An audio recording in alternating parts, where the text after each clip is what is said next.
Hey, okay, we're gonna try this again. I think RJ is ready and willing to hop on.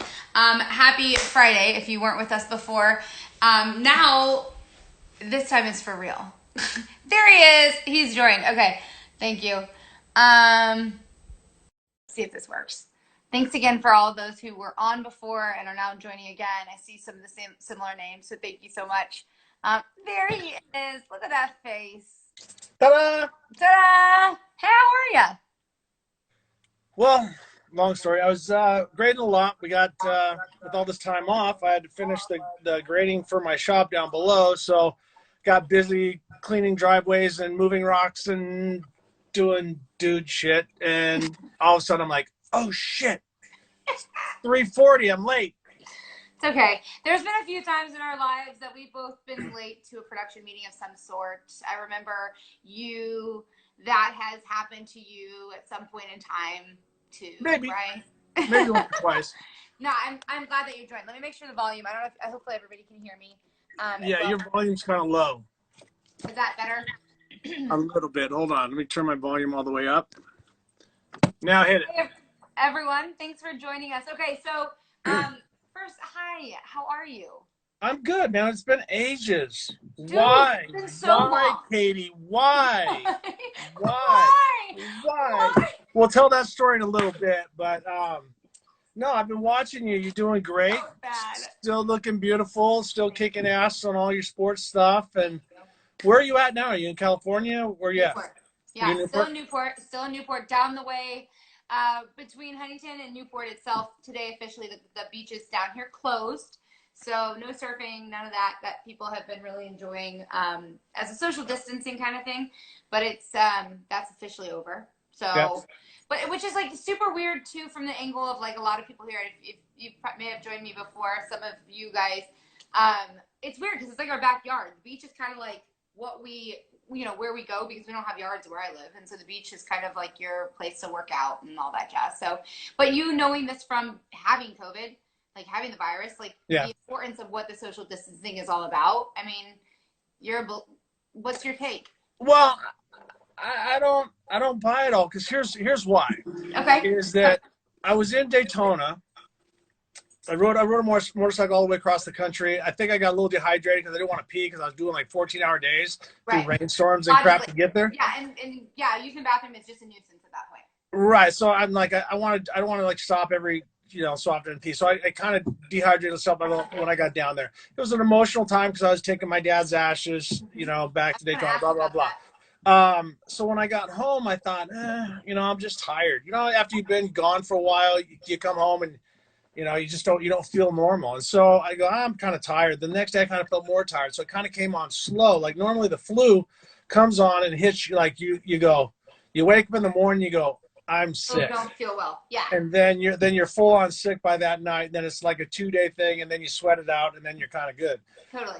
This kind of came on 2 days, kind of a headache, feeling kind of punky, and then I'm like kind of achy, and then all of a sudden then that's when it hit. And so it doesn't hit as hard as the flu, so you don't have because you don't have the high fever. Interesting. Okay. So it doesn't it takes you out, but it takes you out softly. Okay. And so I would get up and then go sit on the recliner and watch Netflix and YouTube and research stuff. And then that was right when all the shit was locking down. That was right when they closed the sports games and all the stuff, and everyone's hoarding toilet paper. And it freaked me out, I'll be honest. It freaked me out a little bit because I'm like, do I have something that's going to kill me? Right.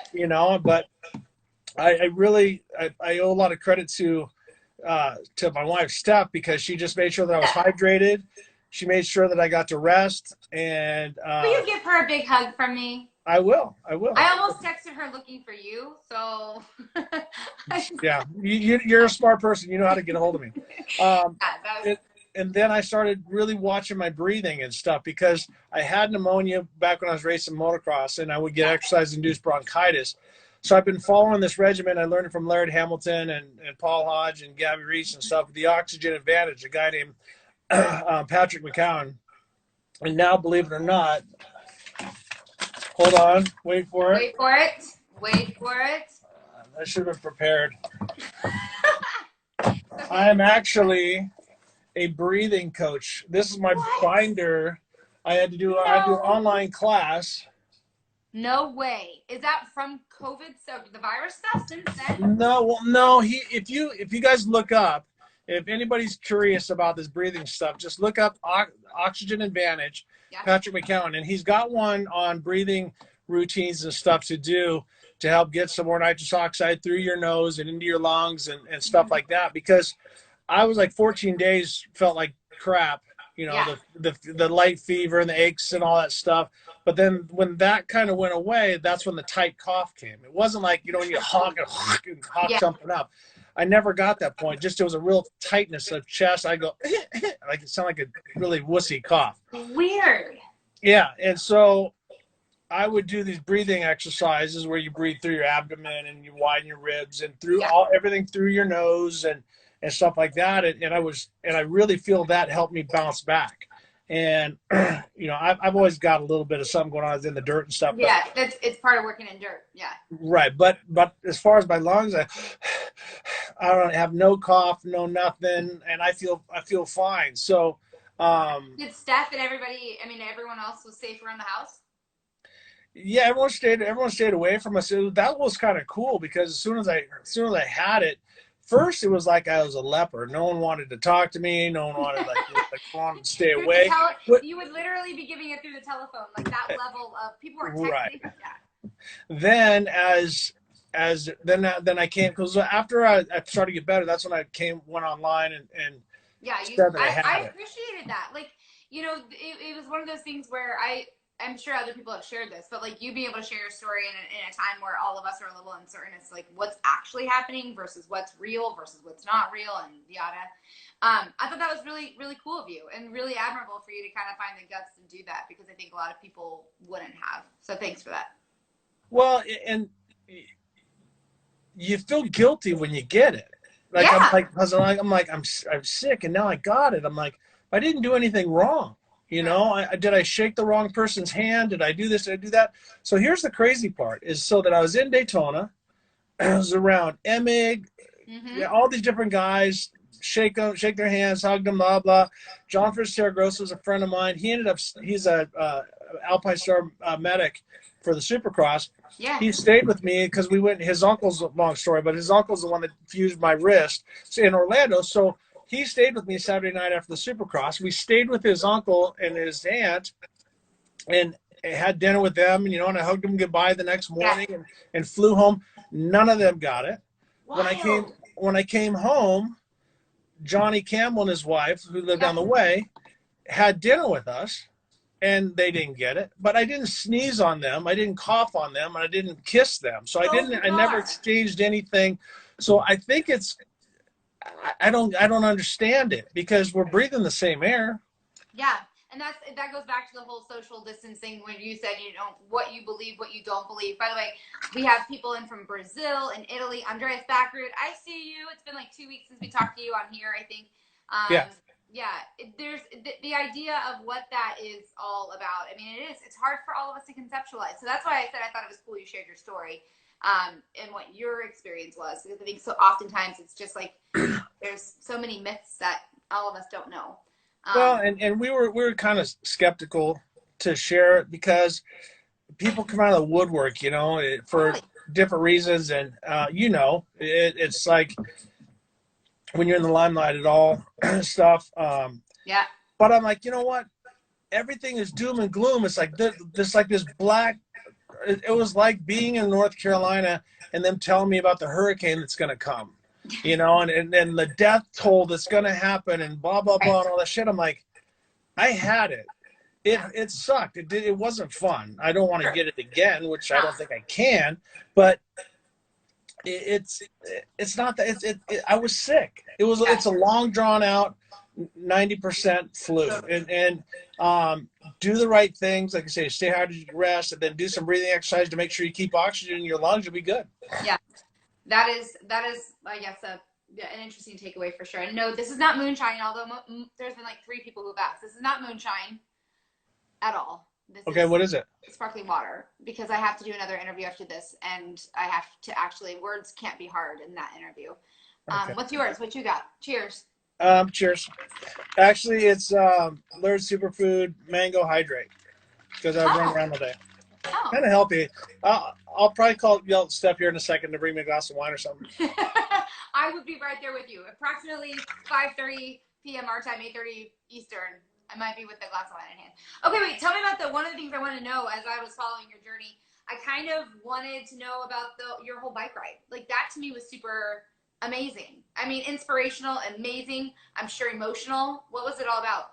So my dad passed away a little over a year ago, right before Anaheim Supercross. And I mean, he had a great life, and it was his time. I saw him the day before. I had to go back and do Whiskey Throttle show. And so I said, Dad, I'll be back on Saturday. So I left on Thursday night, and then Friday morning he passed at 3 a.m. And so it was, and we knew it was coming, but I didn't know how quick his body was just. Yeah. It was like that thing they call get septic, is where your body just starts giving up. So Oh. they said he's going down, and he could, and so I shared my condolences with him, but him and my mom were both very adamant about they didn't want funerals, and their words, I don't want some asshole here, telling people how great I am when I didn't like the son of a bitch in the first place. So in my dad's words were, I don't give a, he said, when I'm doing when you have my ashes, you can do whatever you want. You can throw them down the toilet. I don't care. Okay, But so I totally don't want to. I different don't for want a you. casket. I don't want a funeral. I don't want all that stuff.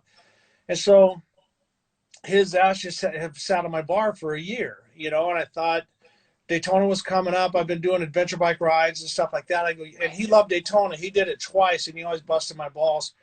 And so I thought, you know what? I've never rode across the country. So I'm going to get a bike. And so Honda gave me an Africa Twin. I was going to do it on that. But then I saw some guys from Honda out at King of the Hammers. They said, oh, if you're going to bomb it, because I did the NASCAR, the parade lap thing, or the opening, whatever, pace car deal. So I had to get there in 3.5 days. They go, we'll give you a Goldwing so you can hammer it. So I'm like, Goldwing's kind of, old man bike, whatever. But I'll tell you what, I love that thing. Was that offensive in the moment when they were offering that? Were you like, no, I'm not that old, bro? Well, it was. They're saying if you're gonna hit, run highways, go down Highway 10 the majority of the way. Yeah. They're like, you're not gonna want to do it on that Africa 20, because at first I was gonna take over a week and do dirt roads and Were you gonna video it and like really make it? I mean, into a production? Was that in theory? That was the original thing, but then after California Speedway called me and offered me the pace car ride, I'm like, I gotta do that. No, no one's gonna offer me that again. And then Jimmy and Clint Boyer are on the pole, and they both ran into me while I'm driving the pace car stuff. So don't regret that at all. So got back there, the people from Daytona were just first class the whole time. Yeah. I took my dad 2 laps around the speedway, and then we went down to Boot Hill Saloon and had a beer and rode him up and down Main Street. And I didn't get a permit, so I probably might get in trouble. But his resting place is by the pier. By the pier, right there in the water. So he might be all the way down to Brazil by now, or he might be up in New York. I don't know, or both. But that's kind of cool. And then that's part of the adventure, right? That really his journey is living on, and Lord knows where it is at this point. Yeah. I mean, that's kind of a cool takeaway in that way. Yeah. And so, like I said, the people from Daytona were so cool about the whole week, and it was the 50th anniversary, and Rex Staten was there, and a lot of the past winners, David Bailey, and all the guys. So it was a really cool. It was a cool experience. I've always loved Daytona because it has such a different feel than Anaheim or any other Supercross. Daytona. This was my first. I was covering the ARCA event that happened there at Daytona. Gosh, is that like the end of January now already? But it was my first time from an event standpoint being really involved. And you're right, it's like completely different look, feel, vibe, especially coming from Indy, right, where we have IMS. That is just, that is the foundation for what the Speedway is all about. And I don't know, it has a different feel, not good, not bad, just very different than IMS to Speedway Indiana, to Daytona Beach, and what that really represents. It's what a cool experience it really is. Well, and for motorcycles, it's with Bike Week. And what's Totally. great is that it's not nothing against Sturgis is awesome. You know, I that's another bucket list I want to go do. Yeah, But you should definitely do that. that's more the Harley thing and stuff like that. But when you go to Daytona, it's got a real international flair to it. They got the road race and the dirt track, and I'm so bummed that the TT didn't get to race and stuff, and they canceled all those events. But it's motorcycle people, and Yeah, so they get it. the fans that are there are almost all of them are enthusiasts, and Right. that's what's really cool because Supercross is now, you know, there's people that are fans Yeah, that have never ridden a motorcycle. totally. And Yeah. that's not the way the Daytona crowd is. They rode their bike there, they you know they did something, or they're associated in some way or the other. So that's why I said I always love Daytona. How does that change from your perspective getting into an event? Like it could be off-road, it could be bikes, it could be cars for that matter, right? Like that idea that when it's a true following of enthusiasts, how does that make the event experience different? The fans act different. Yeah, They respect you more, because if they've ridden a dirt bike, they've busted their ass. totally. You know what I mean? So they have respect, and so when they watch someone do a jump or haul ass through whoops or a good pass and this and that, it's not like when I'm going to say a fan that's just watches. Mm-hmm. That those are the ones that go to NASCAR. They want to see a crash. Yeah. You know, and when you're an enthusiast and you've been in a crash, you don't want to see it. You know, you want to see a crash sometimes, but you don't want to see anyone get hurt. You know what I mean? Yeah. You'd rather see a really gnarly save and go, whoa, Yeah, you know? totally. And respect that from a whole different level. Right. And that makes sense for sure. That's interesting. And that's what was cool about it. And so it was kind of neat because I met these people, and I'm drawing a blank on their name. And so I go down and I put my dad's ashes, and I go back to Boot Hill, and I'm sitting over in the corner having a beer by myself, kind of crying. You know, my sister, talking to my sister, letting her know what happened and this and that. And all of a sudden this guy comes up and goes, "You're Rick Johnson?" And I'm like, on my face, I'm like, "Yeah." And he's like, "Are you okay?" Kind of had a deal. So anyways, we struck up a friendship, hung out with him and his wife. He freaked out when he heard I had COVID, and he's like, "Am I going to get sick? Am I going to die?" I'm like, "No, I think you'll be okay." Yeah. So, yeah. but that's what I think is a cool. And actually, Tommy Kendall's mentioning you blazed a trail for larger than life superstars, unreal talent with charisma and smarts to match. Hey, thanks, TK. TK and I had a drink not too long ago on here as well. Well, TK can knock him down. Yeah, you absolutely. Yeah, he's a good time. And actually, he had Budweiser, and on that show, he told us why he drank Budweiser as well. And that was a joy. But I think coming from someone like TK, recognizing what you are as a legend in motors as well. But then what I really appreciate about that is this person speaking to you while you kind of have tears in your eyes, showing that emotion and showing that it's okay to be human, where so many people have thought, you know, you Yeah. level. Right. I mean, the thing that I think when Dale Earnhardt got the most fans is when he had to get out of the car at the Brickyard. Yeah. You know, and he couldn't race. And he cried. I mean, he was crying, and he showed how much he loved racing. Yeah. And for him to have to get out because he was injured or something, he crashed a week before, something like that.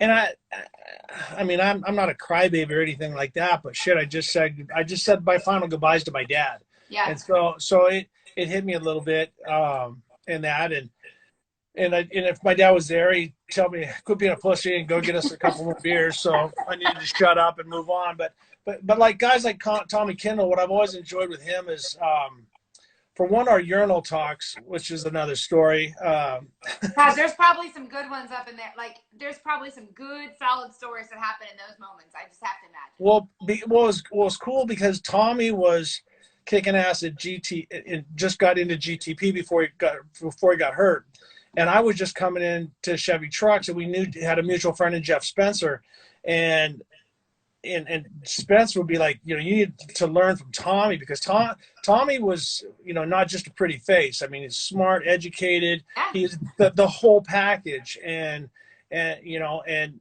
so he was young. He's younger than me, but I would sit and listen to what he had to say. And then I enjoyed watching him after that. I think one of my most memorable races watching him. You're welcome, Tommy. My show is turning into your blowing smoke up your ass. But well, my favorite one is he was at Ohio and he's racing Trans Am, and he left his rain tires on, and he had to keep going way out and then going out and hitting the water to keep his tires cool, to not because they're a softer compound and they're opened up and stuff. And I just thought that's awesome that he's that thinking that much ahead and going that fast, and also the limitations that he had with his fused ankles and shit like that. I mean, how fast he went in cars after he got hurt was a testament to improvise and make it happen, because he's not a little guy either. No, and one of the things that he and I talked about was the frame of mind of going when you're in your prime racing, and you're in the mental, emotional, physical capacity to be able to go racing at top notch, and then coming in a little later and going racing again. And that shift, you've had that same kind of like experience where you've gotten in a truck, or you've gone back out racing after you've had your quote prime, if you will. Would you say? Is that fair to say? So that's a very polite way to say that I got kicked to the curb, but I found a way to get my ass back up off the ground and jump into a driving seat. There you go. So yes. After my prime, I'll say after my prime. How's that? Not to you, but just no. Is racing is a drug, but I watch guys completely ruin their lives over it. Yeah. And I'll be honest with you, it breaks your heart, man, when you do everything that you do, and then a manufacturer decides just to change their mind. And so we were going right down the right trail, and we had the vice president of Chevrolet saying, we're going this route, and stadium racing is the way to go. Don't pursue anything else, and blah, blah, blah. And so I bought a lot, was building a house and going to do all this different stuff. And they got a conference call with GM and said, this is the last year, it's going away. And wild. And it just in a moment changes. I mean, just in a moment out of your control. It did nothing wrong. It was ahead of the curve, you know, with everything that we had going on. And Tommy's experienced this a couple times. You know, sponsors just go, we're not going to do it. You know, I've had tire manufacturers that go, you know, BFG's been bitching, and so that's kind of over their shirt, is they've stayed to racing so strongly through off-road and stuff like that, also in asphalt, but just for me in off-road. But I had other tire manufacturers spend all the money, do everything right, and then just a new vice president comes in from overseas and goes, you know what, I like golf and basketball, so we're going to take all that money from motorsports and we're going to put it into the banners behind this, so I can get a VIP box and take all my friends when they come over here from another country. I've experienced that and seen that through my own people in my world too. It does happen, and that's so tough. I can't imagine. I mean, that idea that your purpose is lost in a moment's notice without knowing it. Right, but the thing is, you have to reinvent yourself. And so I was done. I said, I'm done racing. You know, after the different things, went through the heartbreak and the separation. And then I saw Carl Redezetter and goes, hey, you ought to come talk to us about core at the time. Yeah. And so I talked to Jim Baldwin, and he kind of baited me. Then he put me in a race car. And I'm like, then he's like, offered me a deal, and he took it away. And so I said, okay, I'll do TV. But here's the deal. Because Jim didn't know his ass from a hole to ground. He goes, I hear you're good. I'm like, have you seen me do anything? He's like, nope. I said, then why do you want to hire me? He goes, people say you're good and you can talk about stuff.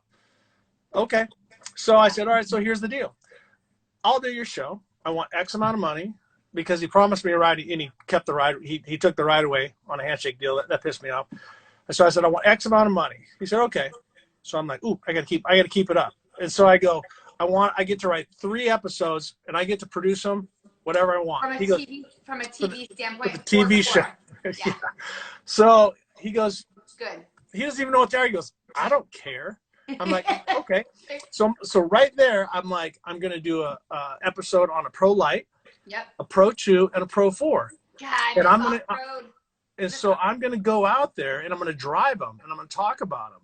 But I have to be on mark, and I got to haul ass, because I got to show the rest of these assholes that I can still drive. Right. So Casey Curry and Chad Horde let me drive their truck. Yep. And When was I this? misshipped once and hit the tack really hard. Then my video cam was like, video cam's looking at me, and the reset on my tack is like right here. And so you see me driving here and go, Bam! And I go, boop. I reset it, and then I look up at the camera. I'm like, oh shit. But anyway, so but then What's the time of this? Core was in. Gosh, this had to been 10 years ago. When was this? This was like 03, 04, Yeah. Okay. somewhere in there. Wow. It was right when Jim Baldwin was putting a bunch of money into it. So I did good driving. I was coaching Rhonda Conitzer. She qualified second, and was coaching some different people, doing color TV and stuff like that. And so ended up getting a ride with Red Bull, and then ended up winning. Steve Barlow gave me that shot, and I won a Pro 2 championship. And then Red Bull went to Menzies. They wanted me to go with them. And I was able to win a couple Pro 4 championships and race Frozen Rush. But I'm not the key graphic. For one, I don't have a lot of money behind me. I'm not taking anything from Bryce. Bryce is a driving mofo. The guy's unbelievably talented. Insane. Yeah. Really unbelievably fast. But it does help when you have the backing of Steve Menzies. And that's, if you look at a lot of the different racing and stuff, it's become a lot like that. There's no more just drivers. Back in the stadium, Ford had 3 drivers, Chevy had 2 drivers, Toyota had 2 drivers. Now it's driver, owner, and off road. Rob Mack drives for himself. Menzies drives for himself. Kyle LeDuc drives for himself. The list goes on and on. Is that why, out of curiosity, you see an IndyCar and a NASCAR where there's team owners, right? And how the difference, even when Tanner and I would talk about this, and the difference of Tanner owning his own racing program, right? And the shift of what that means from in Andretti and the differences there, and how is that specific to off-road and some of this and dirt, if you will, in any way, shape, or form? Or is that a way that people can control their own destiny within their own racing program? It's both. If I had the money, I would do it. I'll be honest with you. If I had the kind of money that I could go race trophy trucks in short course, I'd spend it. So but that's like win lotto. You know what I mean? I didn't take the business curve, which sometimes I really regret. Mm-hmm. When I retired from motocross, I could have gotten with Honda. I could have gotten with Oakley. I could have gotten with other brands, but I didn't want to be that. I wasn't done. So sometimes I feel like I was the stupid race junkie that wouldn't leave the party, and I'd go to look for another high, and another high, and another high. But totally. At the end of the day, I've been blessed. I've gotten to race great cars. I've got to work with great people, and doing the different stuff that I've gotten to do because I like racing and going fast. Well, and I think that's where, I think as a driver, right, I would assume, or driver, whatever it is, in that perspective, that you're always going to feel like you could have done something else, something next level. There's always, not that grass is greener, but there's always something that you can chase. Is there ever a point where someone sits there and says, all right, I've accomplished what it is that I want to accomplish at this point in time? Even when you win Le Mans and Indy and Daytona and whatever the list of all these things, drivers are still like, I got to go get something else, right? Is there ever a satisfied point? No. Okay. No, there's not. Well, there's a time when you get sick of the pressure, because the thing is like, if you look at the guy that I respect the most when it came to retiring was Rick Mears. He didn't even tell Roger Mears or Richard Buck, his crew chief, or anything. He raced the whole year. At the Christmas party, he announced, "I'm done." Like, everyone was blown away, and he's never gone back. Now, he's a guy that the accolades that he deserves, like, he deserves a going away party. Like me, I don't want to go on a away party. They did that for me in motocross. Oh, they hand me to the shit and I waved, and I don't want that. So I'm never going to say. Is that because the door's closed then? No, because if the door opens back up, then I'm an asshole. Like, there's nothing I hate more than somebody throw me a going away party, then they don't go away. Why do we throw you a party? Get out of here. Then they come back. And so for me, it's like, last year was hard because we had everything I felt lined up. We had Cameron Steele, we had Team C, we had Mason all-wheel drive truck, we had BFGs, we had everything ready to go. and we had a part fail, a bearing seize, and we were doing our part. We were like within 10 seconds back and forth with Oh, Bryce and Pudia, and we were all right there, and it went away. So it broke my heart because that's the one that I want to win. I really want to win the ball 1,000. yeah. But then once you win one, then you want to back it up, and so That's I the think point. And that's the point of it. It's just like there's always this ongoing, and I think that's a special breed of individual that makes a driver successful, right? Or a rider successful. It's the motivation it's the carrot that keeps being dangled that allows that kind of mentality in somebody to continue to go and go and go after that carrot. right. And so for me, if the opportunity arises, I'm gonna go. So like for instance, I'm gonna race with John Langley and I got to do it. The Trophy Truck Legends. So if you're over 50, you can run it. So John Langley is a friend of mine. He's the producer of the Cops TV show, and he's like, RJ, why don't you come out and do some coaching with us and go drive? And he takes his own chef down to Mexico so we can go have a good time. Oh, so cool, yeah. And so I still want to win and I want to go fast. So we were out testing yesterday, and so I'm working on him and his son Zach and Steve Hengeveld, and I want to be a good teammate and be a part of that whole thing, but I still want to win. Okay. Yeah. But on the 1,000, Mike, who bought the trophy truck from Team C, who Luke raced with last year, and Luke and him got fourth overall, right behind Nasser and Toby Price. Yeah. In the 1,000, I'm going to race with them, so we're going to have a 3-man team for the 1,000. So maybe next year, maybe this year's my year if it runs. I don't know. We'll see. We'll see what comes up. Right, of course. So it's more important at that point. And this is one of the things I think is really interesting and I'm curious about from that angle of it maintaining the passion of driving and racing in motorsport versus the winning and the passion of winning and what that means. And you would be more willing to take a ride or to create a ride, be in a ride of something that's going to win as opposed to one just to go out and have fun. Well, if you're a true competitor and you can talk to Tommy or anybody, I mean, yeah, there's times you go out and you screw around, you have fun. Yeah. Right? And then because I either have to be really passive, like if we go do electric carts or something like that, like I'll just play jam car, or I'm looking at my lap times and trying to shave time because of my ego and I want to go fast and I don't want to be the slowest guy at the place and blah blah blah.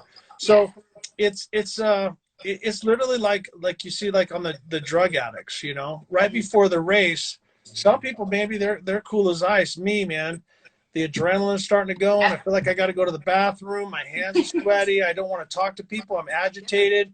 I'm pissed off. I'm not pissed off, but I'm ready but you're to go. able, but that's your mind. Yeah.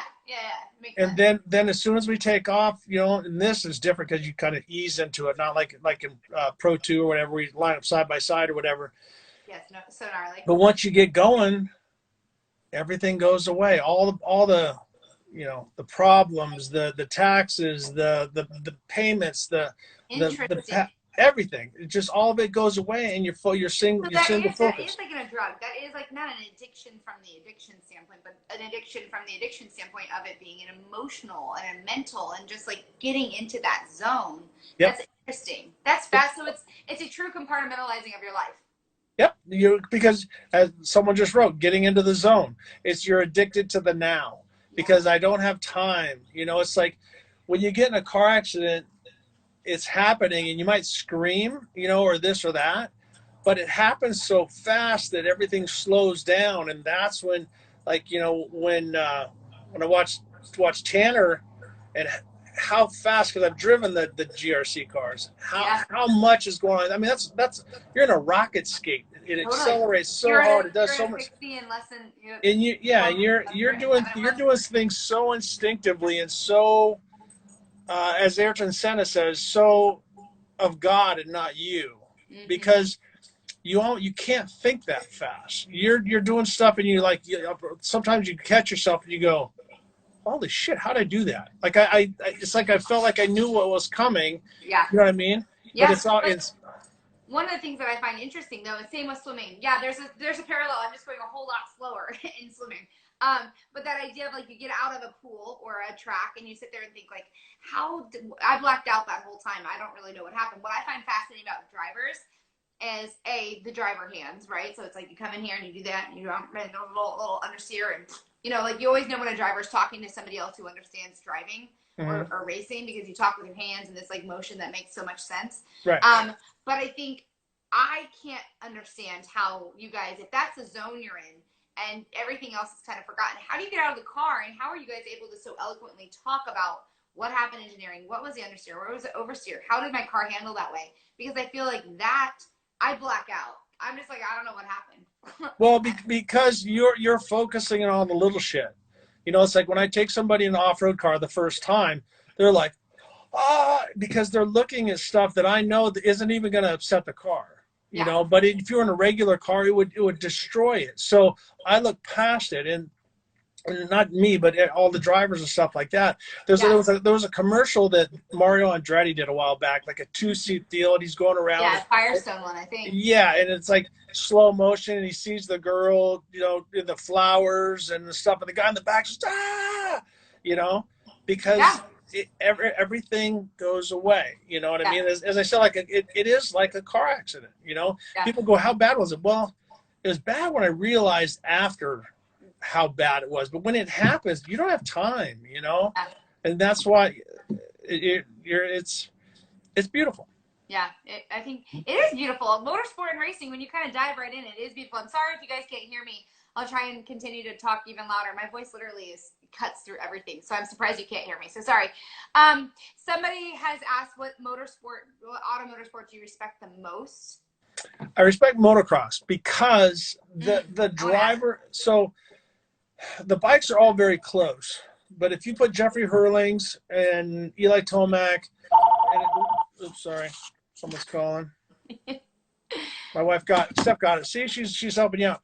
The thing is at the end of the race, the bike doesn't fade. Okay, even in GRC, the tires go away.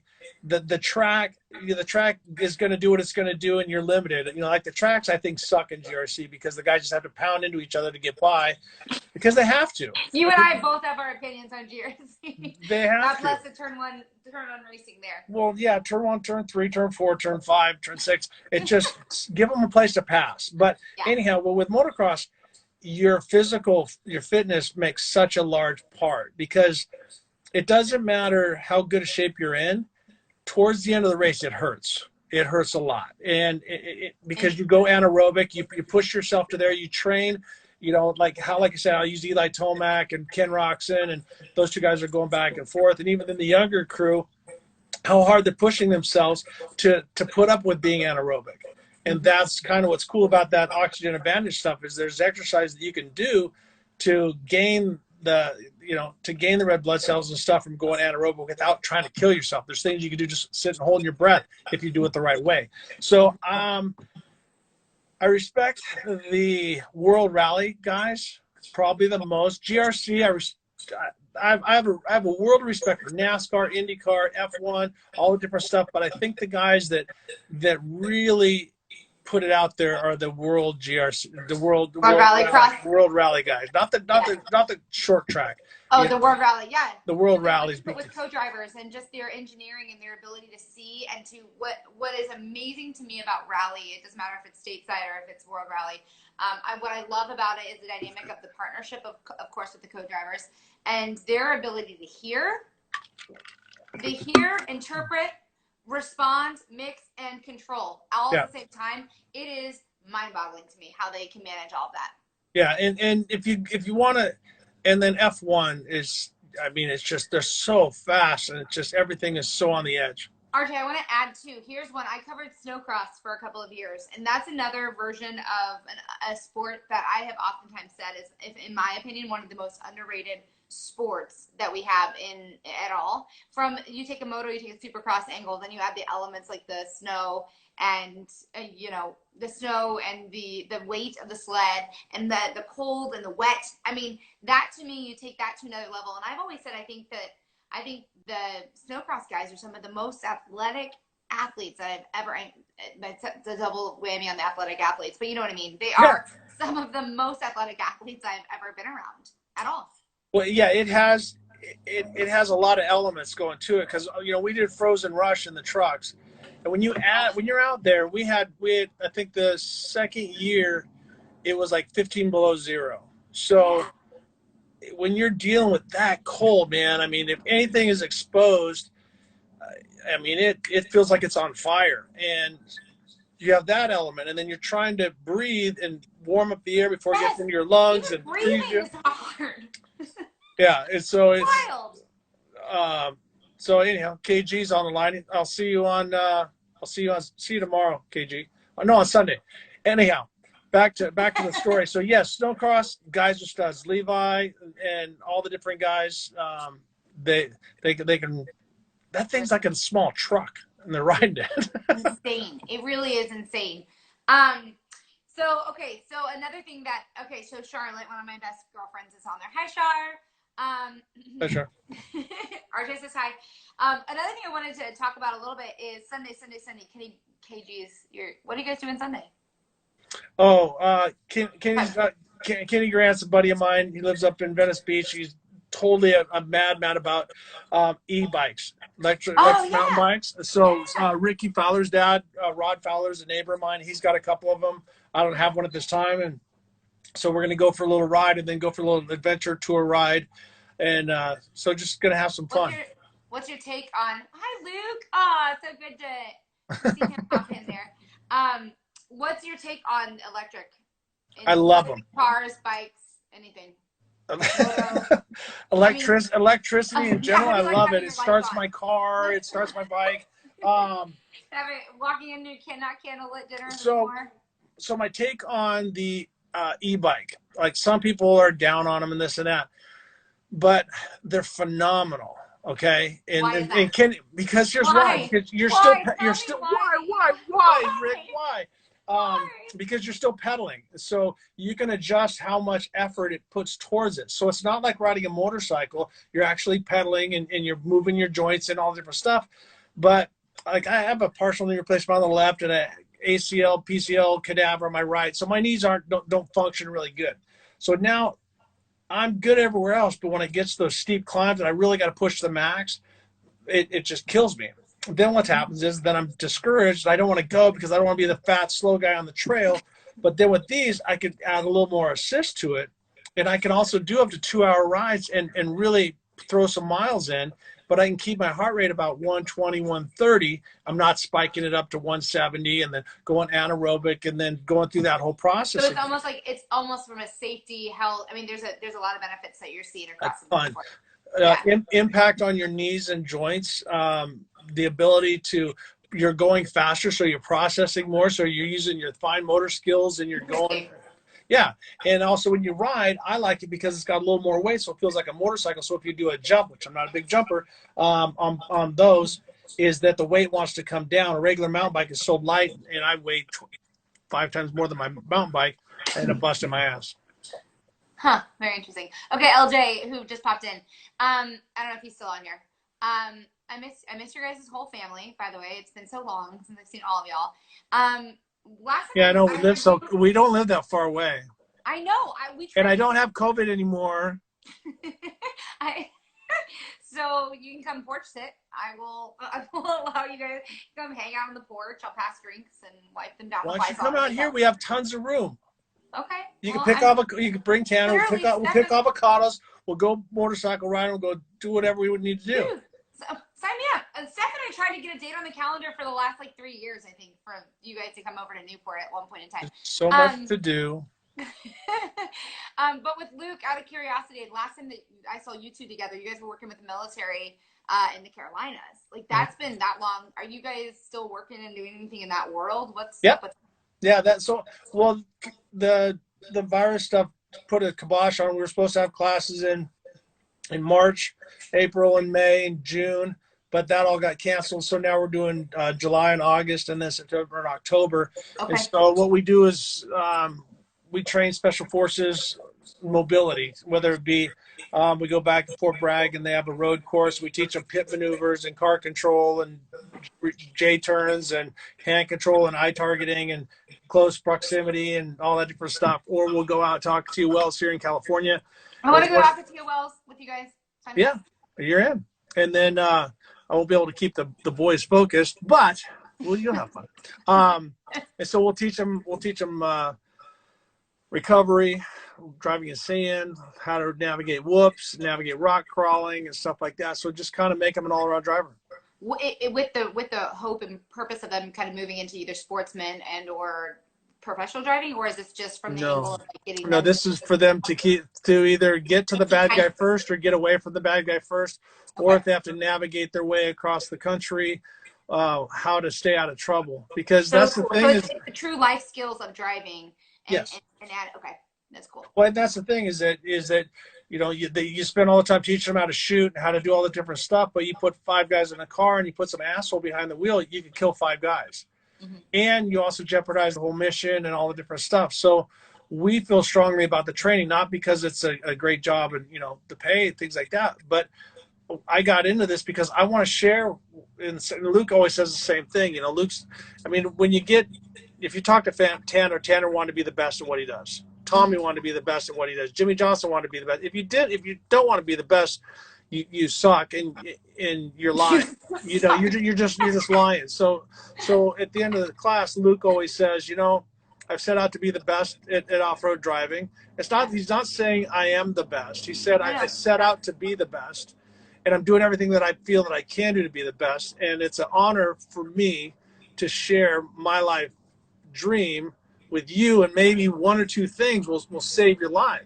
And so that's how I got started with this, is that I'm like, riding a bike is a skill that these guys need, because you look at all the, I'm not going to say third world countries, but not all countries around the world. You go to China, Japan, you go to Brazil, you go to Italy, wherever. There's motorcycles everywhere. And right. You get compromised and you got to get the hell out of somewhere.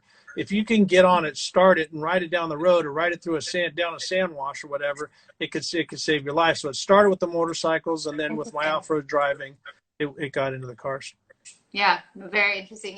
What's Luke's deal with any kind of additional driving? Are you guys still working towards putting together programs? I mean, he's racing for Mike Osborne and stuff, but everything got put on the kibosh. Mike Osborne. By the way, I know like 3 Mike Osbornes, and none of them are in my family. No, do you think you know a lot of you know how many Johnsons there are? Osborne. What? Jimmy Johnson, not related. Grew up with the Steve Johnson, not related. His brother Rick Johnson, not related. Gary Johnson, not related. I know more Johnsons than I'm related to one. Fine. So Mike Osborne, and then he's going to be he's building cars and helping some different people out. Lucas Cassidy, not Cassidy, Cassidy. He did a build for him and drove with him in the Mint.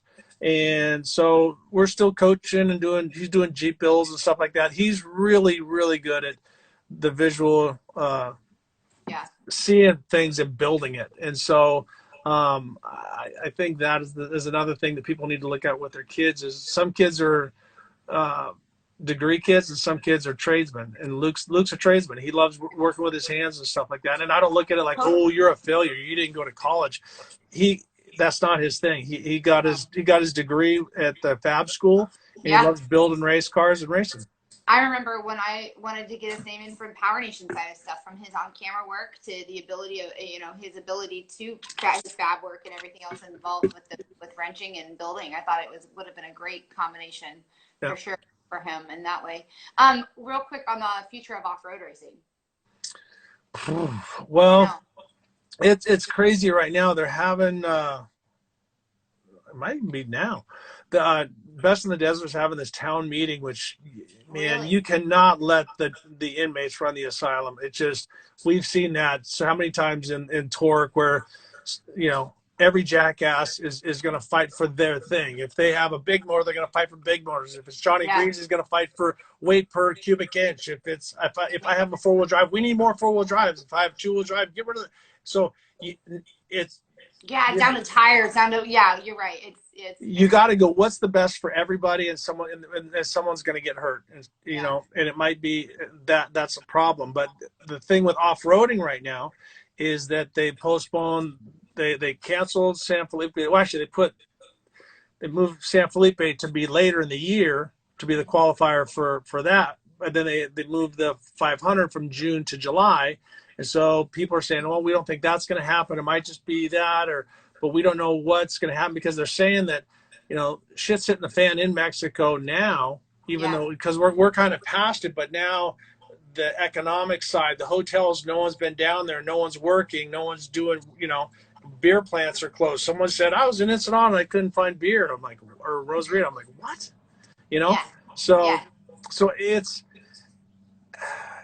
I mean, it's sad, and there's a bunch of people that want to race, but I think there's going to be a bunch of people who are afraid to go down there because if they close the border, they're not going to get home. Right. Well, and I think there's a lot of interesting conversation pieces about that going on. I know that across the board we've talked about SEMA, we've talked about off road, we've talked about, of course, where we're going with racing. But for some reason, the future of it, even now within this next month, but the future of off road altogether, it's interesting with the flourish of the UTVs and the development of what Polaris is doing and some of those others that they're running. I mean, it's interesting how it's so trendy to be now in an off-road situation. And what I hope is that continues to be a trend, because I think off-road racing is some of the greatest type of racing out there, realistically. But the problem is so expensive and it's hard to cover. You know. Yeah, you and I know that very well on that coverage standpoint. Well, from short track, I mean, desert, and of course even short track. Right. Let's hypothetically say that we go to a Charlotte short dirt track. You still have to build the track, and these trucks tear up the track so bad. You know, I've always said that the biggest star in racing is the track. If the track sucks, which we've seen them in GRC, we saw the one year during the Daytona 500, the track came apart, the race stopped. Yeah. All right. So the biggest star is the track, but it's like the drummer that holds everything together. If the track's good, the racing's good, then no one looks at the track and they focus on the racing. Yeah. But in off-road, the prep time and all the different stuff in between, the show is phenomenal. When we've covered some of them, and I've gotten to race in some of the best battles out there if the track allows it. Yeah. And so, but it's expensive to go in and do that, and it's not even a sprint car race. Water it, pack it, let's run it, put a little more water on it, pack it a little bit more, and go. So it's a lot easier because the lights are set up. We got to buy these big lights or rent these big lights to. But it is so pretty when it all comes together. I mean, really, there are some just epic, beautiful. I mean, if you're going to call a track in a dirt track beautiful, it really is. Yeah, and I think it's a great form of racing because it's got the physicality that we can't have in other racing. GRC, they can bump and bang a little bit, but those things are fragile. I mean, those things are fragile. And as hard as we could hit in the off-road trucks and blow fenders off and stuff, that's a part of it. That's the physical hitting is part of it. And I say let the boys be boys. If you hit me, I know how hard you hit me, and I know why you hit me, and all different stuff. We don't need an official. Some of the commentary I remember of you and Torque, that was some of my favorite. Is you discussing, if you will, very openly the idea of racing is racing, revving is revving racing, and all that alike. And that's you. I so appreciated your honest, if you will, opinionated version of what that really was. Well, and when. Nobody likes it when they get beat and someone hits them. And I've done it. I mean, Rob Max moved me out of the way, and then I went and yelled at him afterward. Then I thought about it, and I'm like, eh. But in the heat of the moment, you're pissed off, and your feelings are hurt, and you're pouty and stuff, and so you want to save some integrity, so you try to go back and act like a man. You think you act like a man, but you really act like an asshole. Yeah. So when someone sets you up and puts you in a position to hit you, to move you out of the way, they're faster than you. Yeah. So. Okay, that real quick before Instagram will pop us off. Yeah. Okay. So how does a driver in that case where they're trying to act like a man? Obviously, they may be wrong. They haven't really thought it out. You then bring in like the humility side of things, and you got to put your tail between your legs. Like, how difficult is that really for people who are kind of wired in that way? Well, because as soon as you feel you've been wronged, at that moment you want to make it right, and if somebody can keep you away from for a moment, then you see it through everybody's eyes. Yeah. But when you're in a car, and then when you get hit in a truck, and another 5,000-pound truck hits you in the ass, it's metal to metal. I mean, it feels like it knocks your teeth out. You taste blood in your mouth, and it pisses you off. And that's an adrenaline. That's a visceral response. It's a complete, just a zap. And so it makes you want to fight. Yeah. And so you got to learn to go, you know what? And that Mickey Thompson helped me with that, because when the first time I drove decent, I got hit from all sides. I thought these guys were trying to kill me. And so then I was just ramming back into him and so I thought I was trying to kill him. You know, I was going back after them. After the race, they're like, that was fun. I'm like, fun?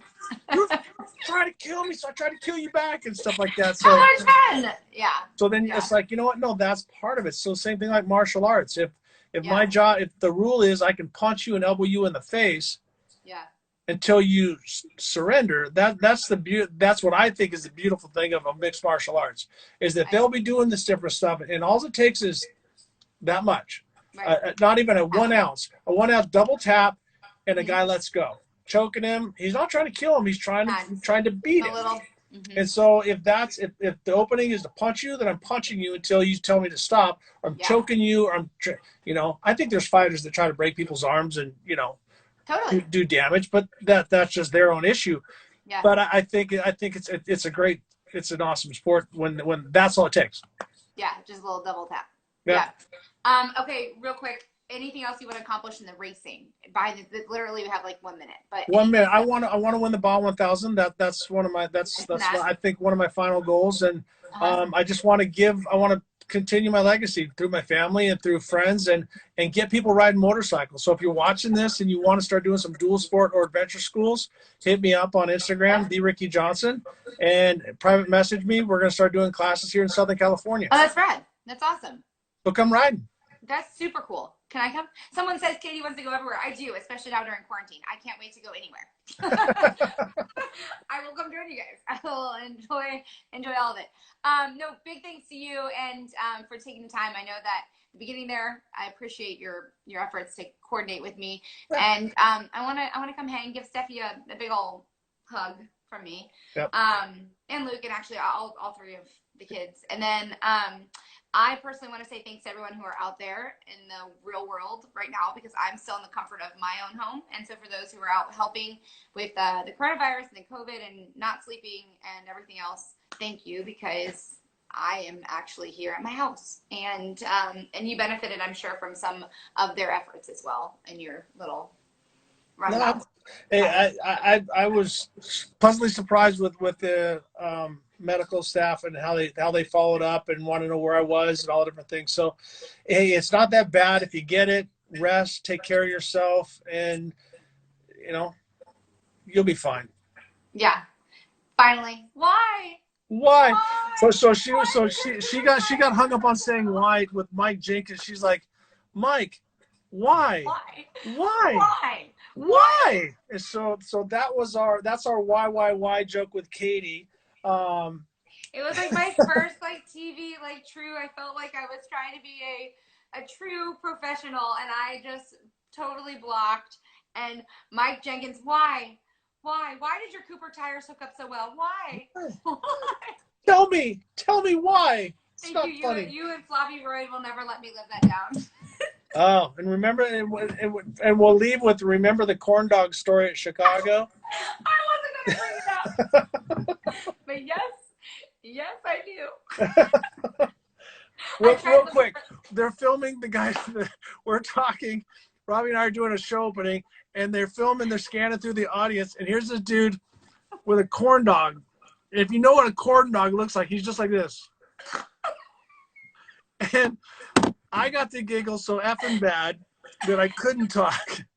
So, we're live, by the way, at that point in time. Yeah, we're live, and I had to step away from the mic, so it was good. So if you're ever eating a corn dog, go down, come back and take it. Don't eat it, because you might be on camera with the corn dog in your mouth. I tried finding that photo. I did, and the other thing that I wish I could have found a photo of was all of the names, backward names that you and I had over the time of commentating together. Okay, this is really going to kick us off. But the fact of the matter is, Robbie Floyd will forever be Floppy Royd. Yeah. I will somehow have my two names switched. What is it, like Luke Johnson becomes CJ Johnson? And no, it was Robbie Bunyan.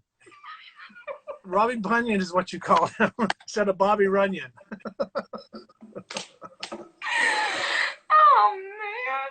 Okay. And we were supposed to be with the professional ones. That's the good part, That's the good part. Well, live. If you can't laugh at yourself. Hey, anyway, we had fun. Appreciate you. Hey, love you, kid.